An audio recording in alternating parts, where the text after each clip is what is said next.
Delhi police की शान सीमा ढाका, जिन्होंने एक ऐसे काम को अंजाम दिया है जिसकी वजह से दिल्ली पुलिस ने इनको आउट ऑफ टर्न प्रमोशन दिया है और हेड कांस्टेबल से असिस्टेंट सब इंस्पेक्टर बनाया है।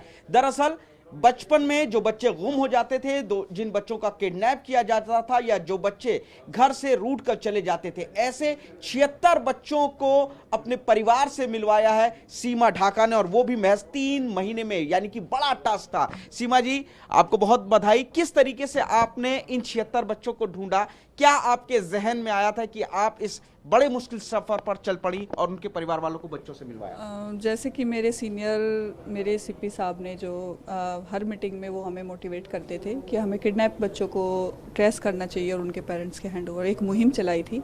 उसके अकॉर्डिंग ही मैंने ये काम शुरू किया था अपने डीसीपी साहब से कि निर्देशानुसार, जैसे उन्होंने बताया। और उसमें मेरे एसएचओ, मेरे एसीपी सभी ने मतलब मुझे काफ़ी सपोर्ट किया है। जहाँ मुझे ज़रूरत होती थी जिस स्टाफ की, जो भी केस थोड़ा डिफ़िकल्ट होता था या मुझे एक्स्ट्रा एफर्ट करने की ज़रूरत होती थी, एक्स्ट्रा स्टाफ की ज़रूरत होती थी, तो उन्होंने टाइम टाइम पे मुझे प्रोवाइड कराया है।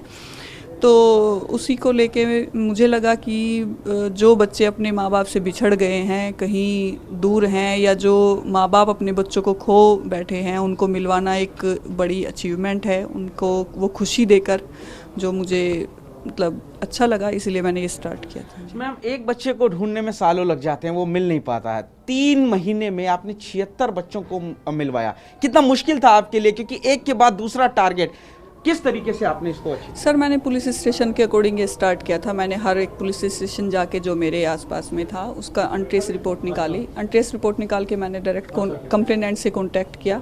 कंप्लेनेंट से कांटेक्ट, कई बार ऐसा होता है कि जैसे रेंटेड हाउस में कोई रह रहा है और खाली करके चला गया है, पुराना केस है, मोबाइल नंबर भी बंद है, तो उनके मोबाइल नंबर ट्रेसिंग पे लगा के, उनकी कैफ निकलवा के, अगर मोबाइल नंबर बंद है कैफ निकलवा के, जिस एड्रेस पे उन्होंने वो नंबर यूज़ कर रहे थे। फिर मेन फर्स्ट ऑफ ऑल तो उनसे टाई अप करना कंप्लेनेंट से, क्योंकि अगर बच्चा गुम हो गया है तो इस ड्यूरिंग पीरियड वो अपने पेरेंट्स से कांटेक्ट जल्दी करता है बच्चा, कहीं भी होगा, या अगर कभी फ़ोन करेगा या किसी और रिश्तेदार के थ्रू उनसे बातचीत करने की कोशिश करेगा, तो कुछ ना कुछ इन्फॉर्मेशन हमें कंप्लेनेंट से ही मिल जाती है। उसके हिसाब से हम आगे इन्वेस्टिगेशन कर सकते हैं और बच्चे को ट्रेस कर सकते हैं। किन हालातों में ज़्यादातर बच्चे गए थे और किन हालातों में आपने इनको वापस पाया? सर, 76 में अलग अलग तरह के बच्चे थे। कुछ बच्चियाँ ऐसी थी जो लड़कियाँ थी, फीमेल, 11-12 साल की एज में, जैसे किसी लड़के के बहकावे में आके वो चली जाती हैं, मतलब शादी के चक्कर में आके, झांसे में आके, और बाद में उनको फील होता है कि हाँ, हमने शायद मिस्टेक किया, या उनको उस टाइम इतनी समझ नहीं थी कि हमें अपने लाइफ का डिसीजन कैसे लेना चाहिए। उसके हिसाब उस टाइप के भी काफ़ी लड़कियां थी जिनको हमने विद एक्यूज़, लड़की को तो ट्रेस किया ही, एक्यूज़ को भी किया है, और अरेस्ट भी हुए हैं उसमें काफ़ी। क्या कुछ ह्यूमन ट्रैफिकिंग का भी मामला था या नशे का शिकार हो गए थे? नशे का भी था। जैसे 2 लड़के मैंने ऐसे ट्रेस किए थे, 2 कुछ थे उसमें मेरे 76 में। जैसे घर से नशे की आदत में पड़ जाना, बच्चा सुलोचन टाइप, जैसे आपने सुना भी होगा, वो इनहेल करते हैं कपड़े पे लेके, उस टाइप का था कि सुलोचन के चक्कर में जैसे नशे की आदत में पड़ के वो चोरी करने लग जाते हैं, और फिर अपनी ज़रूरतों को पूरा करने के लिए वो घर से चले जाते हैं और इधर उधर अपराध शुरू कर देते हैं, और बाद में इन चीज़ों को में इन्वॉल्व हो जाते हैं। ऐसे थे जिनको किडनैप किया गया था या ह्यूमन ट्रैफिकिंग के लिए ले गए थे? कुछ किडनैपिंग के भी थे उनमें से। जो एक मेरे ही थाने का केस था, 2020 का ही केस था, एक मैरिड, मैं थोड़ा नहीं डिस्कस करना चाह रही हूँ। अच्छा, ये बताइए, ह्यूमन ट्रैफिकिंग के मामले को आपने तोड़ा, किडनैपिंग के केसेस को सॉल्व किया, मिसिंग चिल्ड्रंस को लिया, कई गैंग्स में आप घुसी होंगे, आपको थोड़ा भी डर लगा एक बार भी?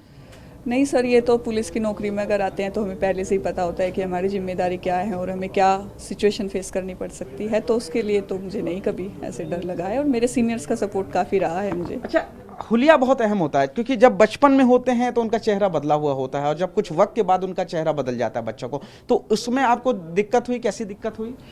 सर, इसमें जो छोटे बच्चे थे, जो 2-3-4 साल तक के जो बच्चे थे, वो मैंने अभी 2020 के रिसेंटली केसेस थे, उनमें हमें आइडेंटिफाई करने में कोई दिक्कत नहीं हुई है। जो पुराने केसेस थे उनमें वो बच्चे 8-10 साल, 7 साल के, 8 साल के, तो 3-4 साल बाद भी अगर किए हैं तो उनकी फिजिकली वो इतना चेंज नहीं होता है कि उनकी शक्ल ना पहचानी जा सके।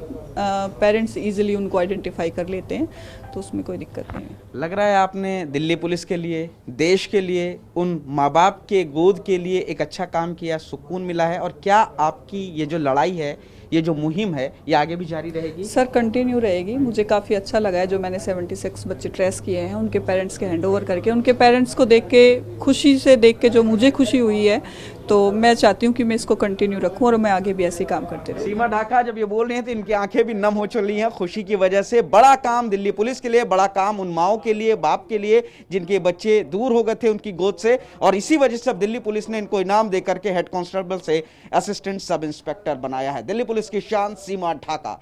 कैमरा पर्सन गजेंद्र के साथ पुनीत शर्मा, TV9 भारतवर्ष, दिल्ली।